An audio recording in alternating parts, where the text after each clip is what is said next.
ಔರದ್ ತಾಲೂಕಿನ ಹಿಡಗಾಪುರ ಶ್ರೀಗಳಾದ ದಾರುಕಾಲಿಂಗ ಶಿವಾಚಾರ್ಯರ 25ನೇ ಹುಟ್ಟುಹಬ್ಬವನ್ನು ಮಂಗಳವಾರ ತುಳಜಾಪುರ ಭವಾನಿ ದೇವಸ್ಥಾನದಲ್ಲಿ ಸಸಿ ನೆಟ್ಟು ಆಚರಿಸಲಾಯಿತು.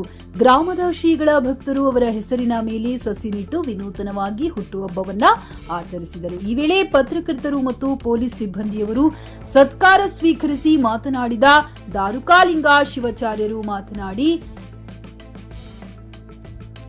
ಶುಭ ಸಮಾರಂಭಗಳ ನೆನಪಿಗಾಗಿ ಸಸಿ ನೆಟ್ಟು ಪೋಷಿಸುತ್ತಿರುವುದು ಸಂತಸದ ವಿಷಯ ಎಂದರು. ಮದುವೆ ವಾರ್ಷಿಕೋತ್ಸವ, ಜನ್ಮದಿನ ಹಾಗೂ ಇನ್ನಿತರ ಶುಭ ಸಮಾರಂಭಗಳ ಸವಿ ನೆನಪಿಗಾಗಿ ಪ್ರತಿಯೊಬ್ಬರು ಒಂದೊಂದು ಸಸಿ ನೆಟ್ಟರೆ ಹಸಿರು ನಾಡನ್ನಾಗಿ ಮಾಡಬಹುದೆಂದರು. ಒಂದು ಸಸಿಗೆ ಪ್ರತಿನಿತ್ಯ ನೀರು ಹಾಕಿ ಅದರ ಪೋಷಣೆ ಮಾಡಿದರೆ ಸಸಿ ನೆಟ್ಟಿದ್ದಕ್ಕೂ ಸಾರ್ಥಕವಾಗುತ್ತದೆ ಎಂದು ಹೇಳಿದರು.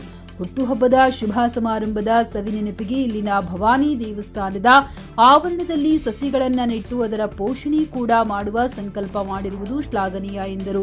ಪ್ರಮುಖರಾದ ಅರವಿಂದ್ ಪಾರ, ಸುಭಾಷ್ ಪಾಟೀಲ್, ಶ್ರೀಮಂತ ಹಿಪ್ಪಳಗಾವಿ, ನವನಾಥ ಕಮಲಾಪುರಿ, ಬಸವರಾಜ್ ಕರಂಜಿ, ನಾಗೇಶ್ ವಲ್ಲೇಪುರಿ, ರಾಜಕುಮಾರ ಬೊಂಬುಳಿಗೆ, ಈಶ್ವರ ಪಾರ ಸೇರಿದಂತೆ ಅನೇಕರು ಉಪಸ್ಥಿತರಿದ್ದರು.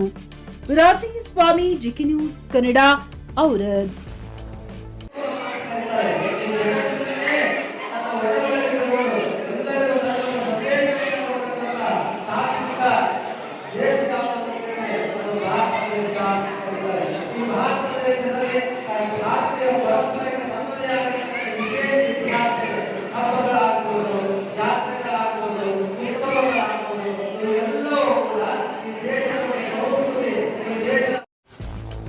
ಗ್ರಾಹಕರ ಸ್ಯಾಟಿಸ್ಫ್ಯಾಕ್ಷನ್ ನಲ್ಲಿ ನಂಬರ್ 1 ತೃಪ್ತಿಕರ ದೈಹಿಕವಾದ ಹುಮ್ನಾಬಾದ್ನ ಎಸ್ವಿ ಟಿವಿಎಸ್ ಶೋರೂಮ್ ನಿಮಗಾಗಿ ತರುತ್ತಿದೆ ಹೊಸ ಮಾಡೆಲ್ಗಳ ಹೊಸ ಬೈಕ್ಗಳು. ಇಲ್ಲಿ ಟಿವಿಎಸ್ ನ ಸ್ಪೇರ್ ಪಾರ್ಟ್ಸ್ ಹಾಗೂ ಸರ್ವಿಸ್ ಕೂಡ ಲಭ್ಯ. ಹಾಗಿದ್ರೆ ತಡೆಯಾಕೆ ಹಿಂದೆ ಭೇಟಿ ನೀಡಿ ನಾಗಲಕ್ಷ್ಮಿ ಧಾಬಾ ಹತ್ತಿರ ಗುಲ್ಬರ್ಗಾ ರೋಡ್, ಹುಮ್ನಾಬಾದ್. ಹೆಚ್ಚಿನ ಮಾಹಿತಿಗಾಗಿ ಸಂಪರ್ಕಿಸಿ 8494951009.